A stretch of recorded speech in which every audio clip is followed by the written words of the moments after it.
Chưa. Rồi, mà nào đi, rồi cái nó cũng không chắc gì, không chắc được nào. Đi qua đó.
Lại đường qua bọn ơi.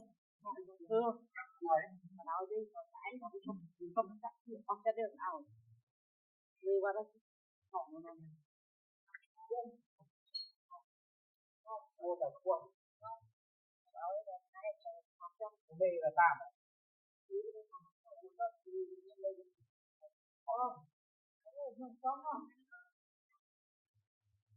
Đây là tam à? Không làm tắt một mình. Luôn. Cô đi đâu như này là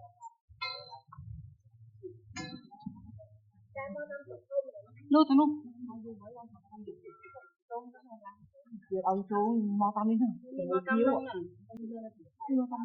Không biết đâu. Nếu có mau có mau tắm gì thì không.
Thôi đóng ngọc rồi đấy.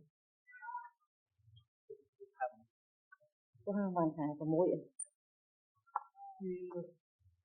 Rồi mới đi đừng lái làm nữa. Vậy buồn khai đó. Không vậy buồn khai. Của em vừa trốn rồi ta sang đây. Ta bây giờ.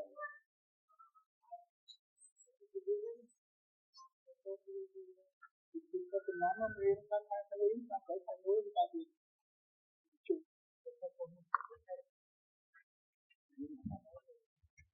Dương vật đắng vừa y ta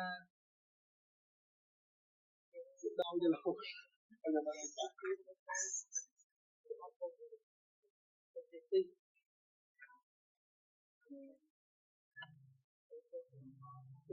Không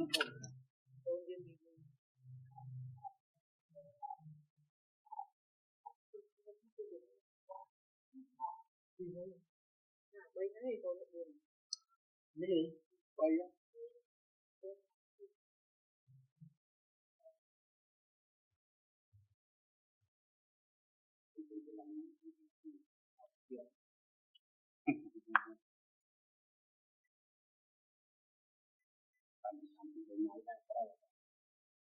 mình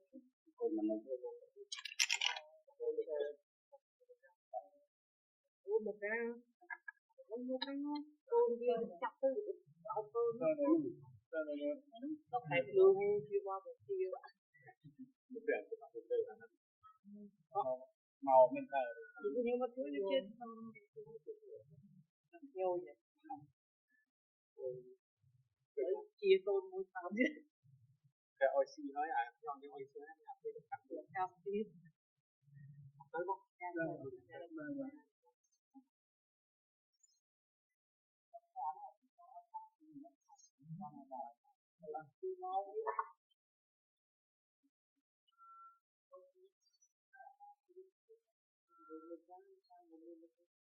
tình thương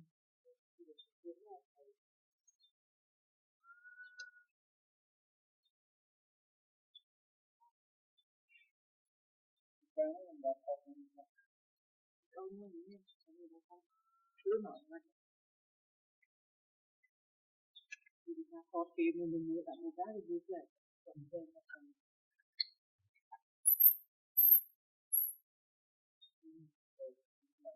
mình nghĩ thì học phần là như vậy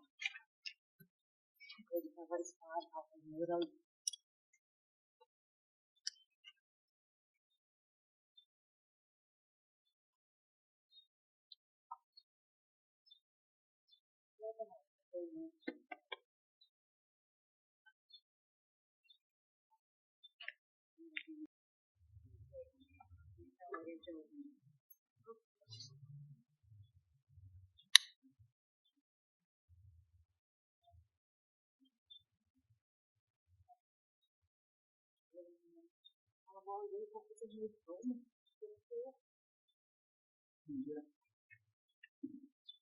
mai là không thổi làm đi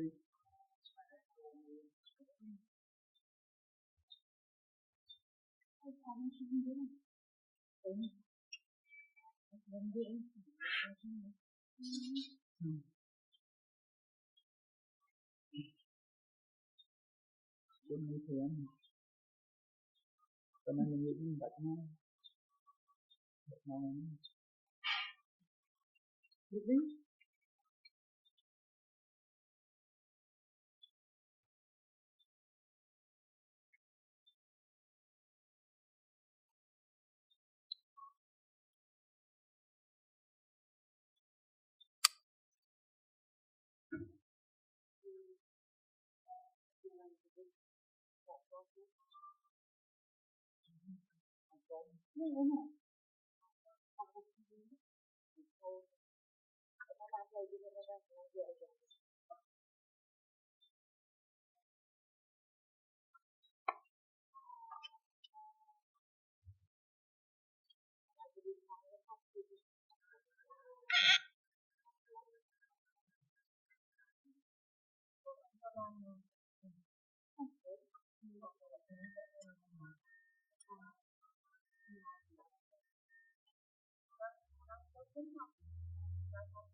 thích cho toàn từ màu của cả con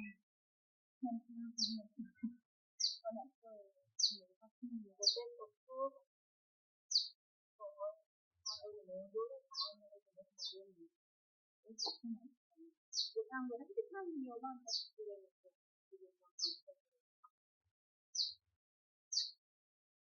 chúng ta chúng ta được thì chúng ta không được làm được chúng taเลยkhi cái điều quan trọng là quan trọng không được không thì các bạn chúng ta được hai cái thực ra với vô quan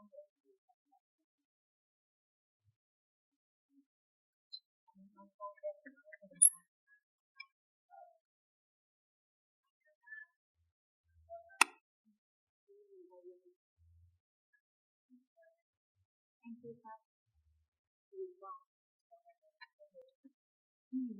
you.